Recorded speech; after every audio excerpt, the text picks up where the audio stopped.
तेरे लगे रे सत्संग बागे हो बागे, बंदी छोड़ चमन के माड़ी। तेरे लगे रे सत्संग बाग हो बाग, बंदी छोड़ चमन के माड़ी। तेरे लगे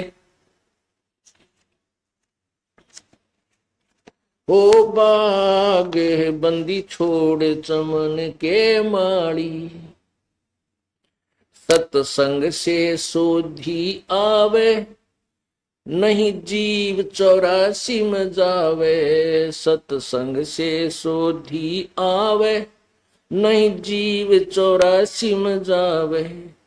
अब मेटो द्वेष और राग हो राग, या उम्र बतेरी जाली। अब मेटो द्वेष और राग हो राग, या उम्र बतेरी जाली।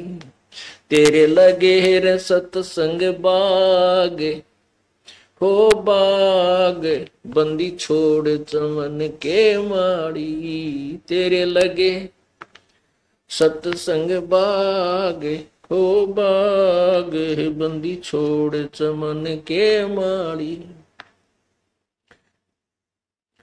जो नर सत्संग में आते, वो परवचन की मेवा खाते। जो नर सत्संग में आते, वो परवचन की मेवा खाते।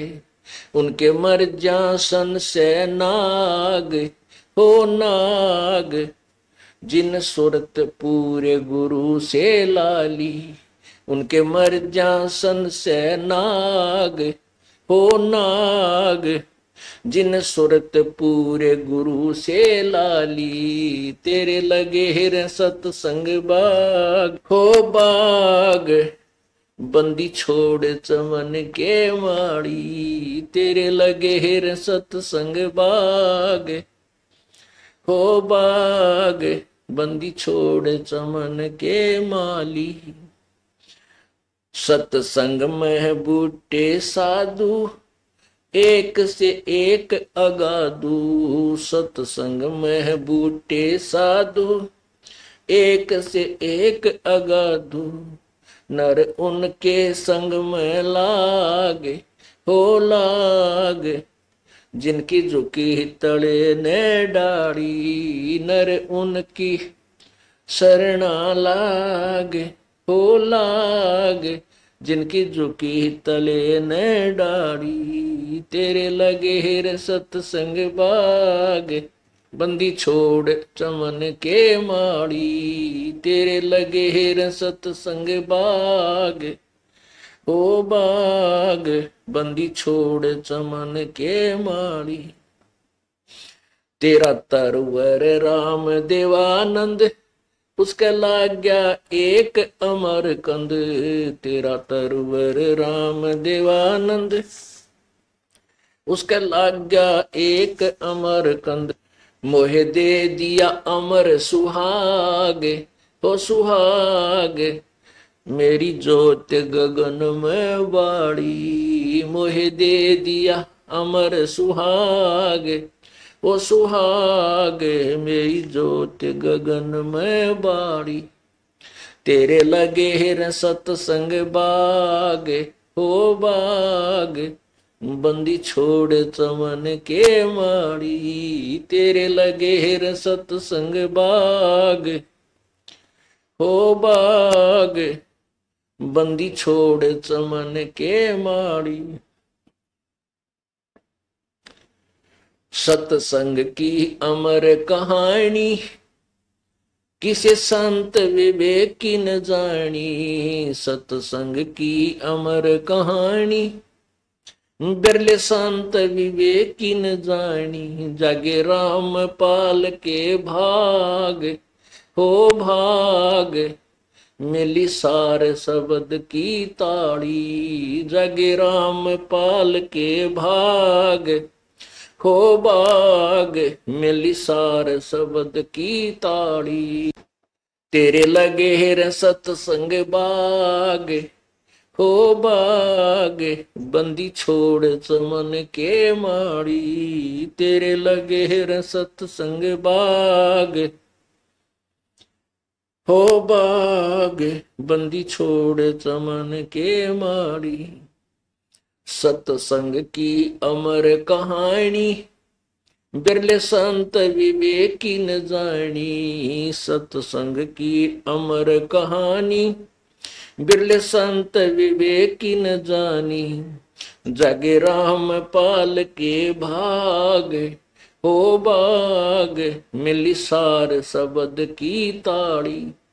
जगे राम पाल के भाग, हो भाग मिली सार शब्द की ताड़ी। तेरे लगे रे सत्संग बाग, हो बाग बंदी छोड़ चमन के माड़ी।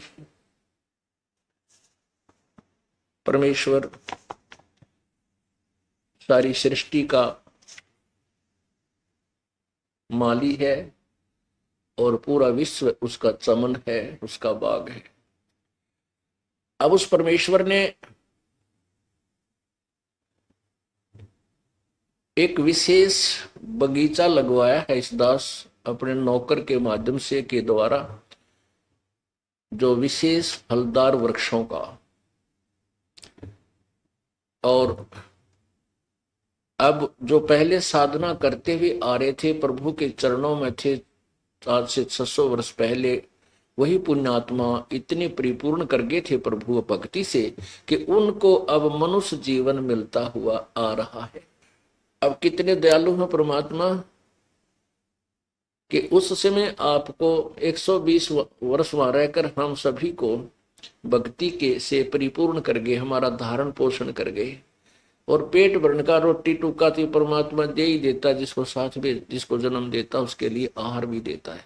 लेकिन धारण पोषण विशेष जो आध्यात्मिक धारण पोषण है, इस आत्मा को भक्ति से परिपूर्ण करता है, जिसकी परिणाम स्वरूप इस आत्मा को पहले जो परमात्माएं थे केवल 5 नाम देकर गए थे। कौन से 5 नाम? जो आपको प्रथम मंत्र में दिए जाते हैं। प्रथम बार उपदेश में जो 7 मंत्र दिए जाते हैं उनमें से केवल 5 नाम प्रभु देकर गए थे। उन 5 मंत्रों से आप इतने भक्ति युक्त हो गए कि आपको कई कंटिन्यूस मनुष्य जन्म भी मिलते हुए आ रहे हैं। और इस भक्ति काल, ये भक्ति युग शुरू हो गया, भक्ति का समय शुरू हो गया, भक्ति काल बोलते हैं इसको। इसके लिए परमात्मा ने पहले ही कबीर सागर में लिखा है कि धर्मदास तो लाख दुहाई और ये सार शब्द कहीं बार ना जाए, और सार मूल ज्ञान ये तत्व ज्ञान भी की और जिक्र मत करना। कहते हैं ये सार नाम बाहर जो पढ़ी, ये बिचली पीढ़ी हंस नहीं तरही। अब फर्स्ट, अब और लास्ट, और ये मध्य वाली जो है मिड की, तो 3 कलयुग को 3 हिस्सों में बांटा प्रभु ने। तो सबसे पहले कहते हैं हम प्रथम चरण में हम बनारस में आए थे और मगहर से हम सहशरीर चले जाएंगे, ये प्रथम चरण होगा। और बिचला चरण कब होगा? जब पूरा समाज शिक्षित होगा। उस समय मैं आऊंगा 12वें पंथ में, गरीबदास वाले पंथ में हम आएंगे, हम ही 12वें पंथ हम ही चलावें, सभी पंथ मिटाकर एक पंथ चलावें। और अब ये बिचली पीढ़ी शुरू होगी। लास्ट की जो पीढ़ी होगी कलयुग के, वो जो व्यक्ति होंगे, पुराणी होंगे, मनुष्य मानव श्रीधारी, वो कृतघ्नी हो जाएंगे, पूरे विकारी हो जाएंगे, सब गंदे कर्म किया करेंगे, मांस आहार करा करेंगे। अभी देख लो कितना स्पीड पकड़ा विकारों की तरफ समाज। हिंदू समाज मुसलमान भाइयों को, मुसलमानों को इसलिए बुरा बताता था कि मांस खाते हैं, केवल इसी दृष्टिकोण से वो उनसे हेट करता था, घृणा करता। अब हिंदू समाज में शायद मुसलमानों से भी ज्यादा मांस खाने वाले व्यक्ति हैं।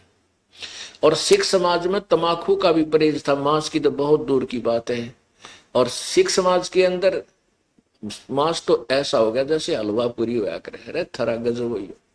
उन महापुरुषों का एक भी अनुसरण नहीं रहा जिनके हम अनुयायी कहलाते हैं और गुणगान करते हैं। तो इसी प्रकार ये बिजली गिरती हुई आ रही है। अब ये समाज एक बार मानव समाज में ये स्टॉप लगेगा इन विकारों का, बुराइयों का, माया की दौड़ धूप का। क्योंकि परमात्मा जो धन देगा, परमात्मा जो घर में सुख देगा, वो किसी से नहीं हो सकता। ना 2 नंबर का धंधा करके, ना रिश्वत लेकर, किसी प्रकार भी प्राणी धनी नहीं हो सकता। और मान लीजिए किसी से 2 नंबर करके इधर उधर से पैसे इकट्ठे कर भी लेगा तो पर एक ही चोट लग जाएगी, कोई बच्चा बीमार हो जाएगा, 1-2 लाख रुपया लगवा कर मर भी जाओ, मृत्यु को भी प्राप्त हो जाएगा, यानी डबल मार लगेगी। और वो पाप जो न्यो के न्यो रह जाएंगे, धन तो रहा नहीं, लेकिन वो पाप ज्यों के तो रह जाते हैं, जिस कारण से उसने वो धन जोड़ा था, वो पाप फिर उसने गधे कुत्ते सुअर की जूनी में जाकर भोगने पड़ते हैं। तो अब ऐसा निर्मल ज्ञान पूरे विश्व में फैलेगा। ठीक है, कोई 2-4-10% कर्महीन इंसान होंगे, वो तो अलग बात है। जहां 90% इंसान ठीक हो जाएंगे, उन 10% की पार पड़े को नहीं, उनकी नहीं बसावेगी, उन्हें सीधा होना पड़ेगा। वो भी सीधे हो जाएंगे, विकार रहित हो जाएंगे, सरमाया करेंगे, लुकते फिरा करेंगे। अब विचार करना, हमारे जो भक्त हैं, हमारे भक्तों के भगत तो थोड़े बहुत शर्मा जाते हैं रिश्तेदार ने नु के हमारे घर में बीड़ी ना पिए, हालांकि वो ना ऐसा शर्माना लोक लाज करना नाम खंड करता है, लेकिन बालक तुरंत कह देते हैं कि हमारे घर में बीड़ी नहीं पियोगे आप। तो फिर वो जो बीड़ी शराब पीने वाले हमारे भक्तों के घर में आ भी जाते हैं, तो कहीं छुप के गली में बाहर बैठ के जो करकाओं के देखो बालक तना देख ले इनका, आके फिर टोक दे तू बीड़ी पियो है, तो ऐसे डरा करेंगे फिर ये पाप करते हुए, और धीरे धीरे फिर ये बुराई छूट जाएगी, एक दूसरे को देखकर छोड़ेंगे। अब हमने ऐसे बुराई प्रारंभ की है, एक बीड़ी पीने लग गया, दूसरा दिखाइए, एक बार तो उसको बहुत बुरी तरह खांसी उठे, आंखें में पानी आवे, फिर जो जो मास्टर है ना पीने वाला, कोई बात ना, मेरे भी नहीं होया था, एक बार पी ले, उसने प्या के छोड़े और ट्रेंड कर देता है।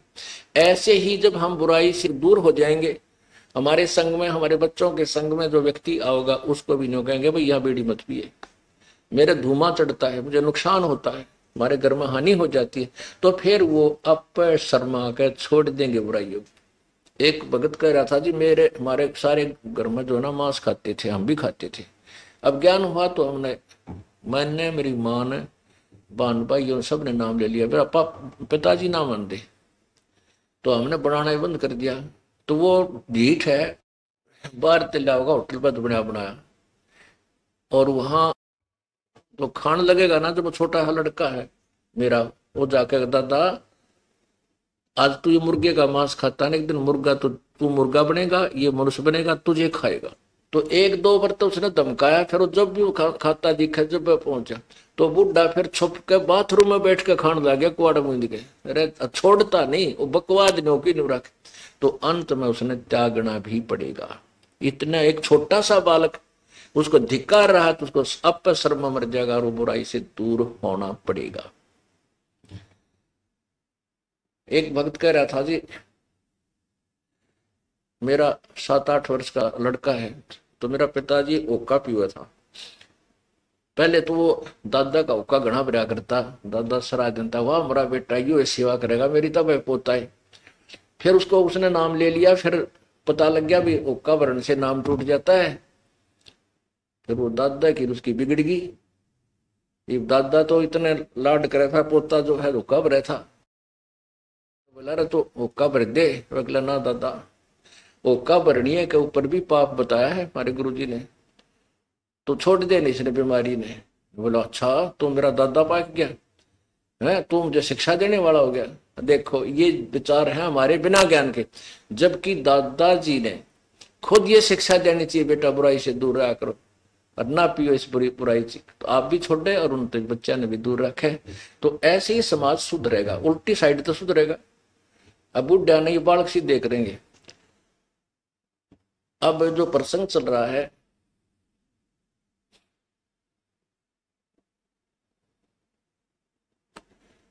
कि सत्संग में आपको इसलिए बुलाया जाता है, यहां पर पुराने भक्त भी होते हैं और बिल्कुल नए भक्त भी आते हैं।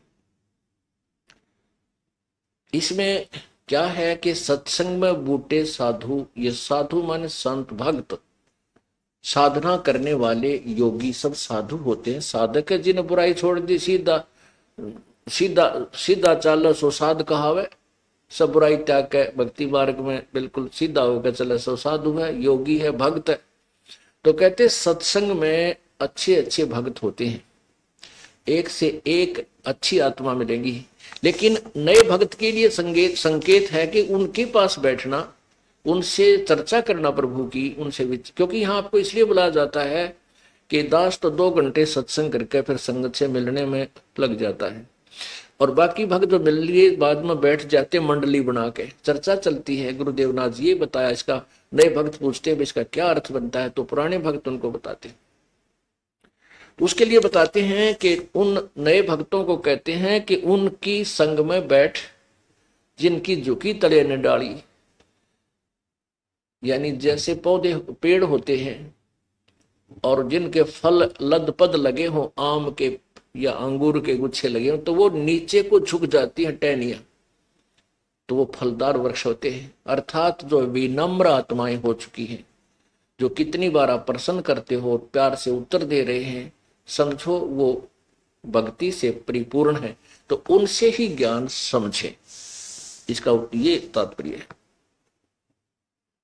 अब जो दास सत्य कह रहा है, इसके लिए संघर्ष चल रहा है और चलेगा, और सब फिटे मुंह होंगे, क्योंकि ये परमेश्वर का चलाया हुआ मार्ग है, ये हमारा चलाया हुआ नहीं है। परमेश्वर ने पहले से ही ये निर्धारित समय किया हुआ था। अब ना तो मेरे पिताजी ने कदे यू काम देखा ना करया जो दास की ड्यूटी लाई, ना दादाजी ने, ना परदादा, 7 पीढ़ी तक तो हमें ज्ञान है कि इस व्यवसाय में कोई भी व्यक्ति हमारे खानकुल में नहीं था। और जब दास को ये सेलेक्ट किया है, और ये दास जेई की सर्विस करता था, 2 रोटी बढ़िया मिल रही थी, और जिसको ये संसार सुख मानता वो सुख भी, 2 पुत्र थे 2 पुत्री, और बढ़िया झोंपड़ी डाल रखी थी, ठीक काम चल रहा था। अब परमात्मा ने दया करी, प्रेरणा दी अपने दास को रह रह कर, और वो नौकरी भी त्यागनी पड़ेगी इस परमार्थ के लिए, सब इच्छा से त्यागा। अब इसका विरोध जो करते हैं हमारे मार्ग का, क्योंकि कौन करते हैं, वो करते अज्ञानी जो गुरु पद पर बैठे हैं, और जो आचार्य पद पर बैठे हैं, जिनको ये पता लग गया है कि तुम्हारे अज्ञान की खाल उतर चुकी है, और जनता को पता लग गया तो तुम्हारे पास कोई नहीं आएगा, धिक्कारेगा तुम्हारे को, तुम्हें कहीं ठिकाना नहीं पृथ्वी पर। तो उन्होंने उस सत्य को छुपाने के लिए कि संत रामपाल हमारी खाल उतार रहा है, हमारे अज्ञान को स्पष्ट कर रहा है, उसको दबाने के लिए कि इसका जो प्रचार बंद करवा दिया जाए, और कोई विकल्प नहीं। इस दृष्टिकोण से उन्होंने जनता को भ्रमित करना प्रारंभ किया। सतलोक का आश्रम क्रोथा में ऐसा होता है, वहां ऐसा होता है, वो पाखंडी है, ढोंगी है, ये करता है। वो ये चाहते थे कि उसको इतना बदनाम कर दे रामपाल को कि वहां कोई व्यक्ति जावे कोई ना अपनी बहन बेटियां न जान दे। जनता को भ्रमित किया, फिर राजा को भ्रमित किया, और दोनों जनता और राजा ने मिलकर वो अत्याचार किया। शायद हमने कभी सुना भी नहीं होगा जो हमारे साथ किया, लेकिन कोई बात नहीं, जिसके साथ परमात्मा है उसका कोई कुछ नहीं बिगाड़ सके और ना बिगाड़ सकेगा, नहीं तो फिर भगवान है ही नहीं पृथ्वी पर। उसका परिणाम यह हुआ कि उससे अधिक उमंग के साथ भक्तात्मा जो हमारी सत्य से परिचित थे उमड़ उमड़ कर आ रहे हैं, और ये तत्वज्ञान फुल स्पीड से फैल रहा है, पूरे विश्व में जाएगा, इसको कोई रोक नहीं सकेगा पृथ्वी पर। यह प्रभु का चलाया हुआ, ये दास का या किसी व्यक्ति विशेष का नहीं है। और परमात्मा के मार्ग में जो बाधा करेगा, उसके बीच में खड़ा होगा, आंट लगाने की चेष्टा करेगा, वो तो उस अंधे गधे जैसा होगा।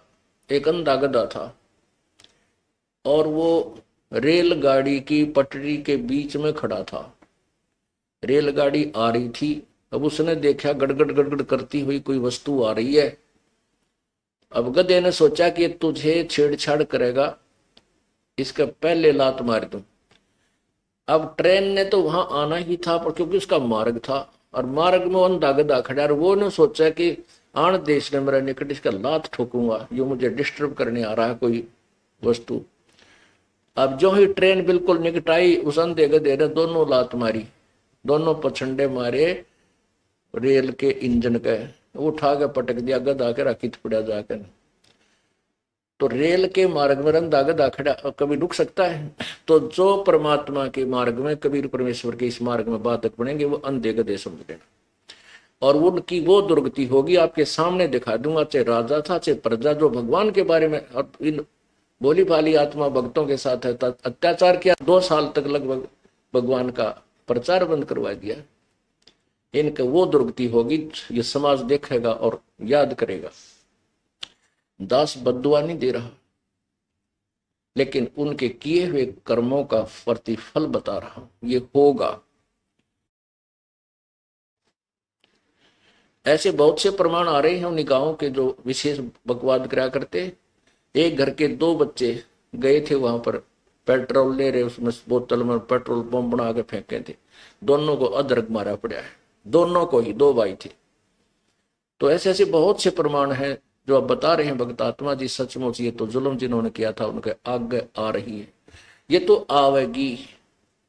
परमात्मा का जो मार्ग है, इसको कोई बाधा नहीं कर सकता, और इसमें जो करेगा तो उसको इसका दुष्परिणाम परमात्मा ही देगा, उसका फल उसको भोगना पड़ेगा। अब प्रसंग चल रहा है कि वो परमेश्वर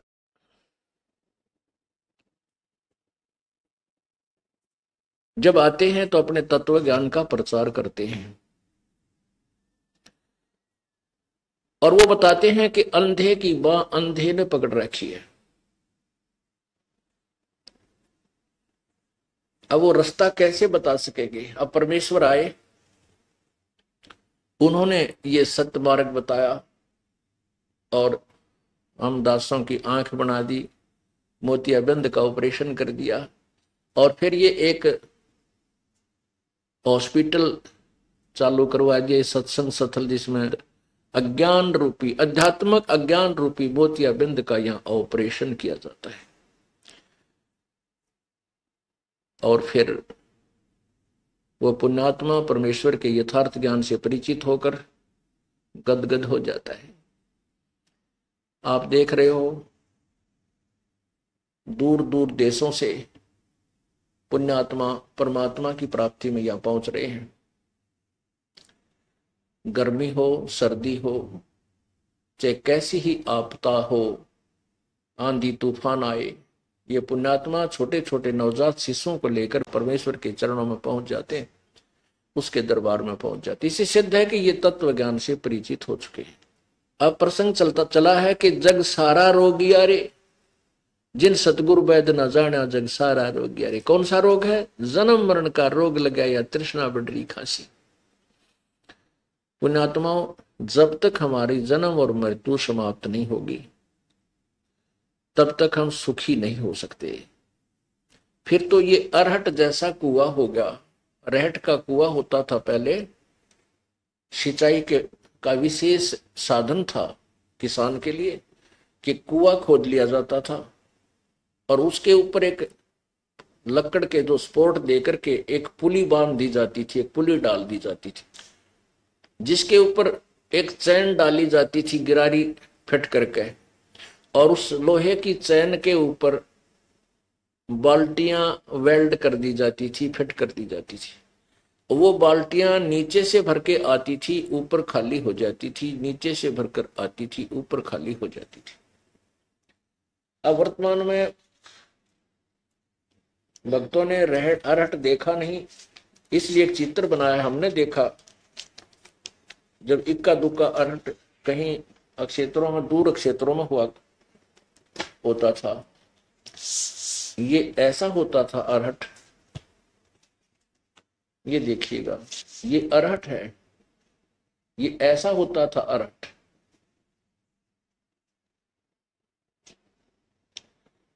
ये कुआं है, ये कुआं है, ये कुआं है ऊपर, ये यहां तक ये जल है नीचे। और ये एक पुली बना रखी होती थी लक्कड़ की, और इसके ऊपर ये चैन लगा करके, इसके चैन के ऊपर ये बाल्टियां फिट कर रखी हैं। ये एक बैल से या ऊंट से चलाया जाता था पहले। ये यंत्र नहीं बने थे, मोटर मशीन नहीं थी।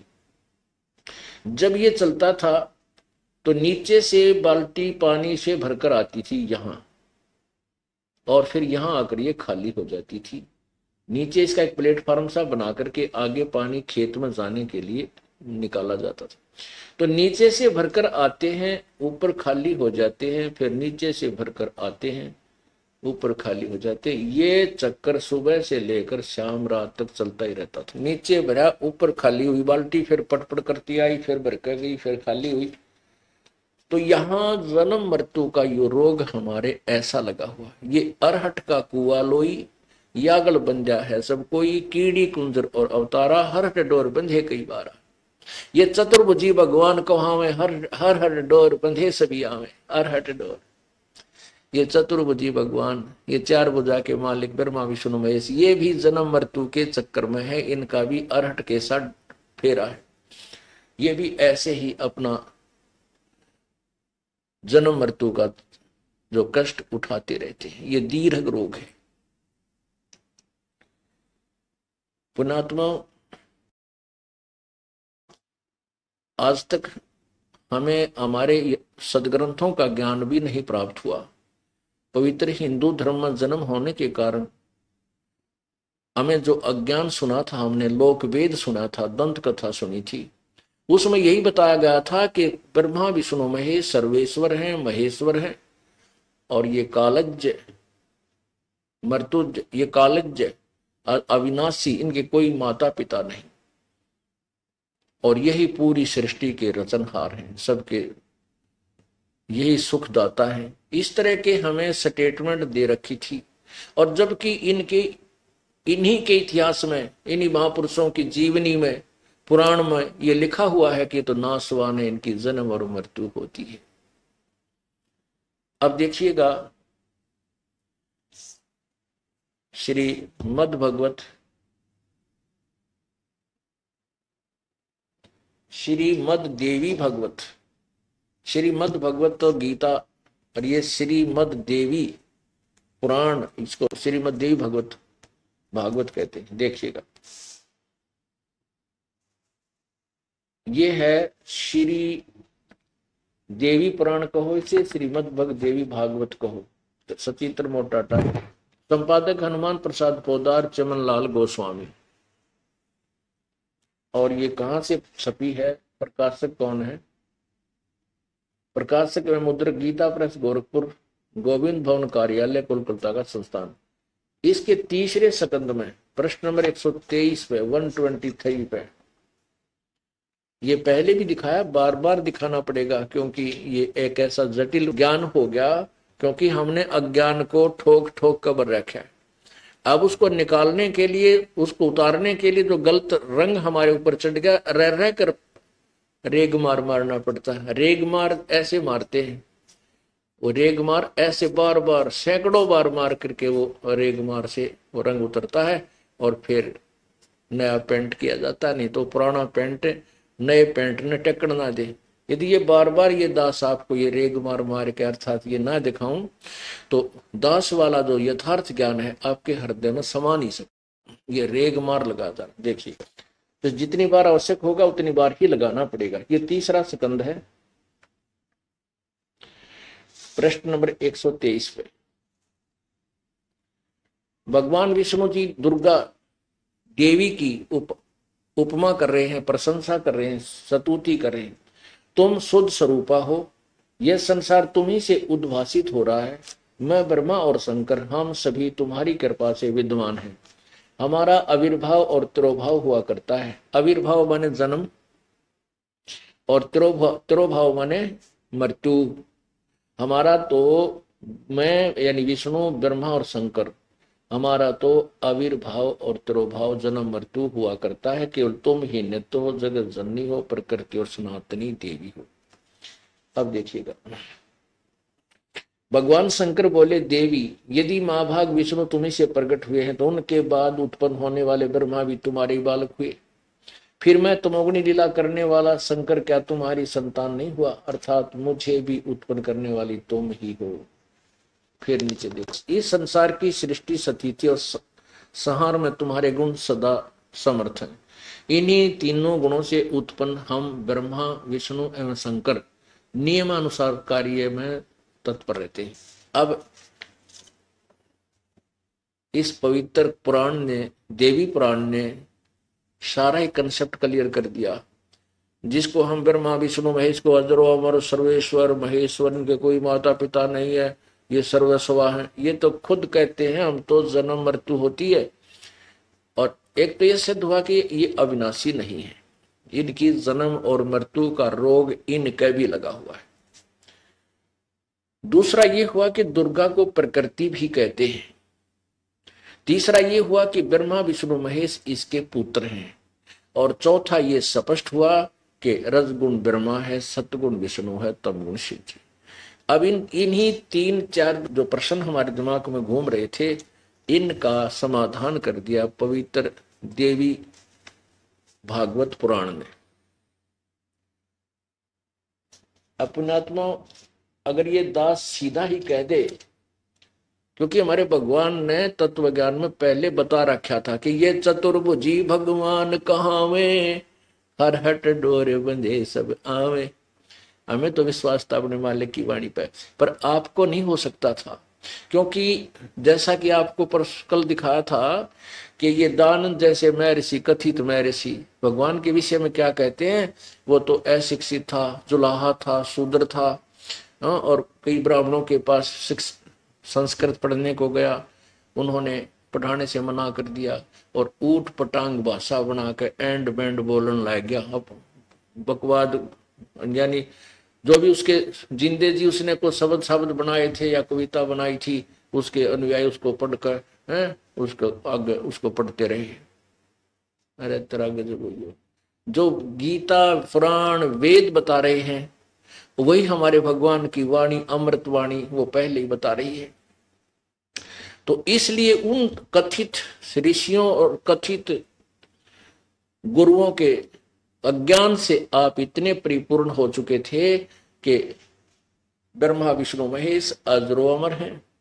और जो ऋषि महर्षि सतयुग में हुए, त्रेता में हुए, वह तो भाई आंडी थे कति, उनका तो कहना है कि बड़े विद्वान थे। उन विद्वानों की पोल खोल दी देवी भागवत में, आप पर स्पष्ट कर रहे। फिर देखो पुण्यात्मा, ये इतना जटिल ज्ञान है कि यहाँ अब जितने भी भक्त आए हैं, इनमें से 20% ऐसे हैं जो इस हमारे ज्ञान को सुनकर मैच्योर हो चुके हैं, गुरु जी जो बोल रहे हैं सत्य है।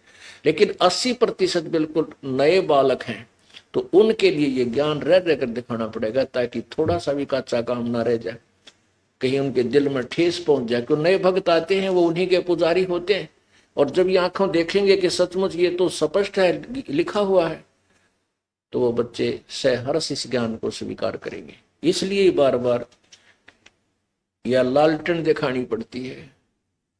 मुझे इन सदग्रंथों को की ना तो आवश्यकता थी, ना पुराण की, ना गीता जी की, ना वेदों की, ना पुराणों की, ना कुरान की, क्योंकि हमारे परमात्मा के मुख्य ज्ञान में, उनकी अमृतवाणी में ये सभी पुराणों का और वेदों का और गीता जी का यथार्थ ज्ञान दे रखा है सिंपल लैंग्वेज में। उससे हम संतुष्ट हो चुके थे। उससे जो विधि उन्होंने भक्ति की बताई थी, उससे हमें जो लाभ हुए वो अद्वितीय थे, इससे हम संतुष्ट हो चुके थे। लेकिन आप जी जो अन्य समाज भ्रमित था हमारे की तरह, वो उन्हीं सदग्रंथों को देखकर विश्वास कर सकता है परमेश्वर की वाणी पे, जिन पर आप आधारित थे। जैसे पवित्र हिंदू समाज पूर्ण रूप से पुराणों के ऊपर आधारित है। वेदों का तो नाम लेते हैं, वेद अच्छा ज्ञान है, बिल्कुल सही है, लेकिन वेदों के ज्ञान का जनसाधारण को कतई पता नहीं, जरा सा भी पता नहीं। लेकिन पुराणों के आधार पर उन्होंने क्या बता रखा था नकली गुरुओं ने कि ब्रह्मा विष्णु महेश सर्वेश्वर हैं, सबके पूज्य हैं, यही इनके कोई माता पिता नहीं, अजर अमर है। तो उन्हीं पुराणों को जिनके आधार से हमारे अंदर अज्ञान ठोका गया था कि हम भी ये कहते थे, पुराणों में लिखा है ऐसा ब्रह्मा विष्णु महेश सर्वेश्वर है। अब हमने उन्हीं पुराणों में खुद पढ़ लिया, स्वयं पढ़ लिया और पता लग गया कि ये इसमें ये लिखा है कि ये तो नासवान है, खुद कहते हैं हमारा जन्म मृत्यु होता है। और पुण्यात्माओं, इन सदग्रंथों को ना दिखाऊं और वैसे मैं कह दूं, वैसे ही कह दूं कि ब्रह्मा विष्णु महेश नासवान है, ये पूजा के योग नहीं, इनकी जन्म मृत्यु होती है, हैं? और इनके पुजारियों के विषय में कह दिया जाए तो डले मारे और झगड़ा कर दे। तो इसलिए ये सदग्रंथ आपके समक्ष दिखाने मुझ दास को आवश्यक होगे, मुझे जरूरत नहीं आपके लिए। क्योंकि किस कारण, जैसे एक अंधा था और रात्रि के समय अंधेरे में हाथ में लालटेन लिए हुए जा रहा था, लालटेन दीप, आगे से बच्चे आ रहे थे उछल कूद करते हुए। उस अंधे ने कहा, बेटा देखना मुझे दिखाई नहीं देता है, देखना मुझे दिखाई नहीं देता, ध्यान से चलना। जब वो बच्चे निकट आए और कहने लगे, बाबा आपको दिखाई नहीं देता? अग्नि बेटा मैं अंधा हूं। तो उसने कहा, ये लालटेन किस लिए लिए इस अंधेरे में, और लालटेन किस लिए लिए जब आपको दिखता ही नहीं कि तुम आंखों वालों के लिए कहीं मेरे में टक्कर ना मार दो, घेर दो बुढ़े आदमी ने। तो ये सदग्रंथ आपके लिए लालटेन है, जो उनके आंखों वालों के लिए। मुझे इनकी आवश्यकता नहीं, कहीं आप मेरे से ना टक्कर आ मारो, पहले इस सदग्रंथों की रोशनी में स्वयं देख लो, मेरे से टल जाओगे, दूर हो जाओगे और स्वीकार करोगे। जिन्हें स्वीकार करना नहीं तो चुप होकर बैठ जाएगा, बोल नहीं सकेगा, और फिर भी बकवाद करेगा तो भौंकेगा, वो तो कूतरू है, उसकी आदत है भौम होकर। आंखें देख कर जो नहीं मानो तो पशु जैसा, तो जैसा प्राणी है वो तो समान रूप है, भौंकता रहेगा, उस कूतरू की कौन सुने फिर। तो इस प्रकार सच्चाई देखकर नहीं मानते वो दुष्ट आत्मा होते हैं, और सत्य को ग्रहण कर लेते हैं। चाहे हम ठीक, हम सभी दिशा भ्रष्ट थे, अब सदग्रंथों की रोशनी में हमें पता लगा तो हम गलत जा रहे हैं, दिशा हमारी गलत है, अपने घर की तरफ तुरंत टर्न कर जाना चाहिए, समझदारी इसी में है। तो अब क्या पता चला, देवी भागवत महापुराण ने स्पष्ट किया जिनकी जन्म मृत्यु होती है, और प्रमाण करते हैं। अब श्री शिव पुराण, संक्षिप्त शिव पुराण स्पष्ट करेगी कि शिव से सदाशिव, सदाशिव ये काल है, ज्योति निरंजन है, अक्षर ब्रह्म है, इससे ब्रह्मा और विष्णु का जन्म हुआ, दुर्गा और इससे के संयोग से। और दुर्गा और ये काल जो ब्रह्म ज्योति निरंजन, ये सदाशिव भी इसी को कहते हैं, ये ब्रह्मा विष्णु महेश के माता पिता हैं। संक्षिप्त शिव पुराण, सचित्र मोटा टाइप, गीता प्रेस गोरखपुर से प्रकाशित। संक्षिप्त शिव पुराण, संपादक हनुमान प्रसाद पोदार। ये कहां से छपा है और कौन इसके प्रकाशक हैं? प्रकाशक एवं मुद्रक गीता प्रेस गोरखपुर, गोविंद भवन कार्यालय कोलकाता का संस्थान। अब इसमें देखिएगा रुद्र संहिता, अध्याय नंबर 6, रुद्र संहिता 99 पृष्ठ पे, इधर 97 पृष्ठ पे संक्षिप्त शिव पुराण। अब यहाँ ये 5वां अध्याय समाप्त हुआ रुद्र संहिता का, ये रुद्र संहिता, और ये 6वां प्रारंभ हुआ। ब्रह्मा जी ने कहा, नारद जी ने अपने पिता ब्रह्मा जी से प्रश्न किया था ब्रह्मांडों की जानकारी के लिए। तो ब्रह्मा जी ने कहा, ब्रह्मन देव श्रोमणे, तुम सदा समस्त जगत के उपकार में लगे रहते हो, तुमने लोगों के हित की कामना से बहुत उत्तम बात पूछी है। जिसमें समस्त चराचर जगत नष्ट हो गया था, सर्वत्र केवल अंधकार ही अंधकार था, न सूर्य दिखाई देते थे न चंद्रमा, अन्य ग्रहों और नक्षत्रों की भी का भी पता नहीं था, न दिन होता था न रात, अग्नि पृथ्वी वायु और जल की भी सत्ता नहीं थी। उस समय तत्सद्ब्रह्म, तत् वह अविनाशी परमात्मा, तत्सद्ब्रह्म, इस श्रुति से जो सत सुना जाता है एकमात्र वही शेष था। आगे देखो, जिस परब्रह्म के विषय में ज्ञान और अज्ञान से पूर्ण उक्तियों द्वारा इस प्रकार विकल्प किए जाते हैं, उसने कुछ काल के बाद द्वितीय की इच्छा प्रकट की। उसके भीतर एक से अनेक होने का संकल्प उदित हुआ। तब उस निराकार परमात्मा ने अपनी लीला शक्ति से अपने लिए मूर्ति की कल्पना की। अब ये परमात्मा को निराकार कहते हैं, और इस ज्योति निरंजन ने कसम खा रखी है, इसने अपनी जो है ना प्रतिज्ञा की हुई है कि मैं अपने यथार्थ रूप में किसी को दर्शन नहीं दूंगा, क्योंकि इसका काल रूप है। जो गीता जी अध्याय नंबर 11 के श्लोक 32 में कहा कि अर्जुन, ये मेरा यथार्थ काल रूप है और मैं काल हूं, सबको खाने के लिए आया हूं, अपरिवर्त हुआ।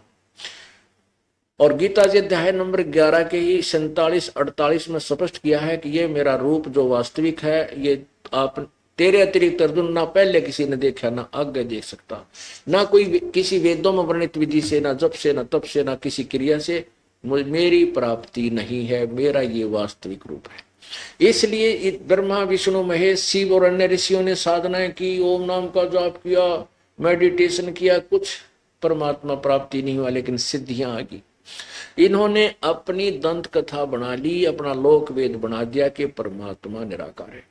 तो ब्रह्मा कह रहा है कि वो परमात्मा वो निराकार है, ब्रह्म, क्यों? इनका ज्ञान ब्रह्म से ऊपर है ही नहीं।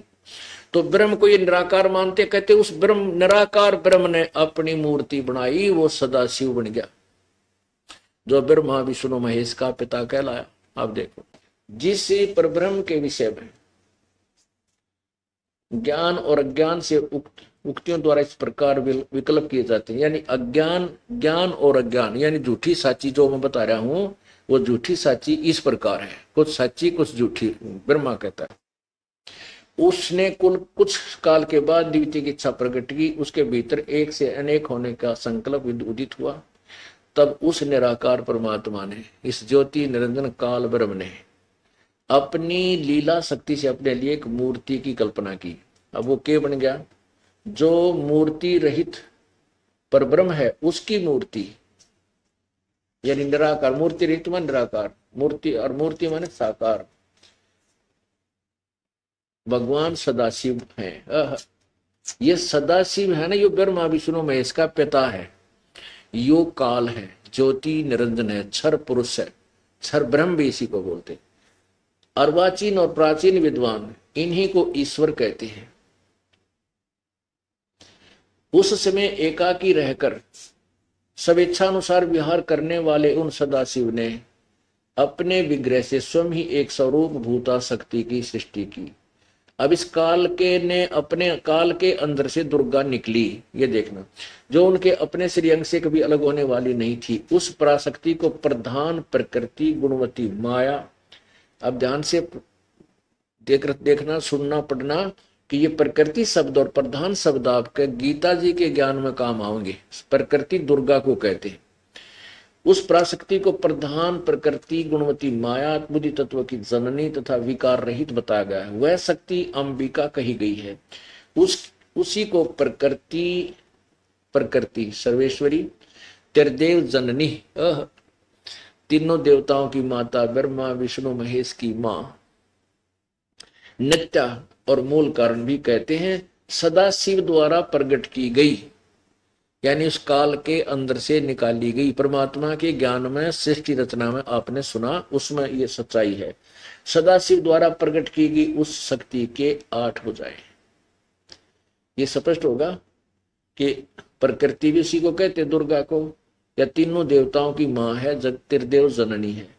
और सदाशिव द्वारा प्रकट की गई, यानी काल के अंदर से निकली है, उसकी शक्ति की 8 भुजाएं, यानी अष्टंगी ही है। ये ब्रह्मा विष्णु महेश की माता है।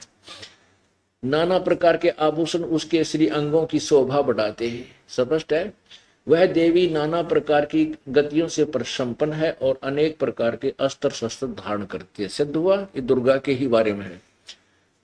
एकाकिनी होने पर भी वह माया संयोग वसात अनेक हो जाती है, ये कई रूप भी बना लेती है। वे जो सदा शिव हैं उन्हें परम पुरुष यानी काल को परम पुरुष, ईश्वर, शिव और शंभु और महेश्वर कहते हैं। वे अपने सारे अंगों पर भस्म रमाए रहते हैं। उन काल रूपी ब्रह्म ने आ गया ना, ये काल रूपी ब्रह्म ने एक ही समय में शक्ति के नाथनी शक्ति के साथ शिवलोक नामक अक्षेत्र का निर्माण किया था। उस उत्तम क्षेत्र को काशी कहते हैं। वह परम निर्वाण व मोक्ष का स्थान है। अब यहां ध्यान से देखो कि वे अपने सारे अंगों पर भस्म रमाए रहते। उन काल रूपी ब्रह्म ने एक ही समय में शक्ति के साथ शिवलोक नामक क्षेत्र का निर्माण किया है। ये काल ज्योति निरंजन के विषय में कहा जा रहा है, इसने सदा शिव रूप बना दिया। उस उत्तम क्षेत्र को काशी कहते हैं। वह परम निर्वाण व मोक्ष का स्थान है जो सब के ऊपर विराजमान है। वे प्रिया और प्रियतम वे प्रिया और प्रियतम रूप यानी पति पत्नी रूप में शक्ति और शिव, दुर्गा और ये काल जो परमानंद स्वरूप हैं उस मनोरम क्षेत्र में नित्य निवास करते हैं। काशीपुरी परमानंद रूपणी है। मुने शिव और शिवा ने दुर्गा और काल और दुर्गा ने, ज्योति निरंजन यानी ब्रह्म और दुर्गा ने, सरपुरुष और दुर्गा ने, देवी ने प्रलय काल में भी कभी उस क्षेत्र को अपने सानिध्य से मुक्त नहीं किया है। देव से एक समय उस आनंद वन में रमण करते हुए शिवा और शिव के मन में यह इच्छा हुई कि किसी दूसरे पुरुष की सृष्टि करनी चाहिए, जिस पर यह सृष्टि संचालन का महान भार रखकर हम दोनों केवल काशी में रहकर इच्छा अनुसार विचरें और निर्वाण धारण करें। अब इन्होंने संतान उत्पत्ति की कोशिश की यानी विचार किया। ऐसा निश्चय करके शक्ति सहित सर्वव्यापी परमेश्वर शिव ने यानी दुर्गा के साथ इस काल ने अपने वाम भाग के 10वें अंग पर अमृत मल दिया यानी पति पत्नी व्यवहार किया। फिर तो वहां से एक पुरुष प्रकट हुआ, एक व्यक्ति यानी एक परमात्मा इन्होंने उत्पन्न कर दिया। तदंतर उस पुरुष ने परमेश्वर शिव को प्रणाम करके कहा, स्वामिन मेरे नाम निश्चित कीजिए, काम बताइए। उस पुरुष की यह बात सुनकर महेश्वर भगवान शंकर हंसते हुए मेघ के समान गंभीर वाणी में उससे बोले। शिव ने कहा, वत्स बेटा, व्यापक होने के कारण तुम्हारा विष्णु नाम विख्यात हुआ। 6ठे अध्याय में रुद्र संहिता में यह स्पष्ट हो गया कि इस काल यानी ज्योति निरंजन सरपुरुष कहो, इसको ब्रह्म को, जिसने गीता का ज्ञान दिया, श्री कृष्ण में प्रवेश करके भूत की तरह प्रवेश करके, वो उसके संयोग से और दुर्गा के संयोग से पति पत्नी व्यवहार से जो विष्णु जी की उत्पत्ति हुई। अरे तेरा गजब हुई हो। हमारे जो सिलेबस तो बता रहा है कुछ, और हमारे गुरु बताया करते उआ बाई एंड वेंड बोला करते थे। क्या वो टीचर ठीक थे? जो टीचर सिलेबस से आउट ऑफ सिलेबस बच्चों को स्टडी करा रहा है वो टीचर ठीक नहीं, वो शत्रु है उन विद्यार्थियों का, गुमराह कर रहा है, वो नावल की कहानी सुना रहा है, इधर उधर के गप्पे आंक रहा है।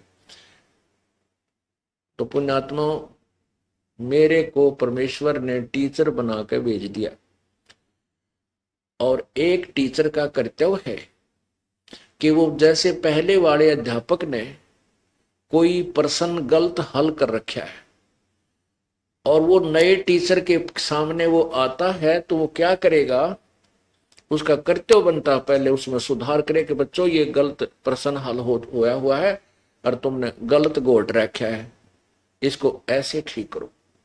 अब वो बच्चे जाते हैं उस टीचर के पास जो दूसरी कक्षा में है कि ये आपका किया हुआ प्रश्न उस टीचर ने नए ने गलत बता दिया, तो वो फिर अपनी बेइज्जती महसूस करता है, तेरी तो पोल पाटेगी। और कितने दिन तो पढ़ाते आ रहे, ये 2 दूना 6, 2 दूना 6, और अब उसको बताया गया 2 दूना 4 बतावे, जो कि सत्य है। तो उसने उनको मुश्किल माचगी, थारी बेइज्जती होगी। भाई माचो तो माचो, दुख पाओ तो दुख पाओ, बच्चों का भविष्य तो अब ठीक करना पड़ेगा। तो अभी तक हमारे को जो गलत ज्ञान दे रखा था उसको ठीक करना मेरा परम कर्तव्य है। इसलिए परमात्मा ने यह ड्यूटी दी है। जो ये ना करूंगा तो धिक्कार है मेरे जीवन को, आग लगे इस जीवन को, काल मरता आज मरूं। तो कहने का भाव यह है कि आखिरी सांस तक ये ढोल पीटूंगा जब तक सांस दे रखे मालिक ने। ये तो जुल्म कर रखा है, अज्ञानी बना दिया दुनिया में, हाहाकार माच रही है, ना भाई बहन का प्यार रहा, माया माया दिखाई तेरी, आग लगी संसार में। इसके अतिरिक्त इस ज्ञान के बिना संसार में सुधार नहीं हो सकता, और ना आपस में प्यार हो सकता, और ना ये संसार धनी हो सकता। पागल कुत्ते की तरह भटक रहे हैं, माया माया दिखाई देती है, ना कोई स्टेटस ना रहा।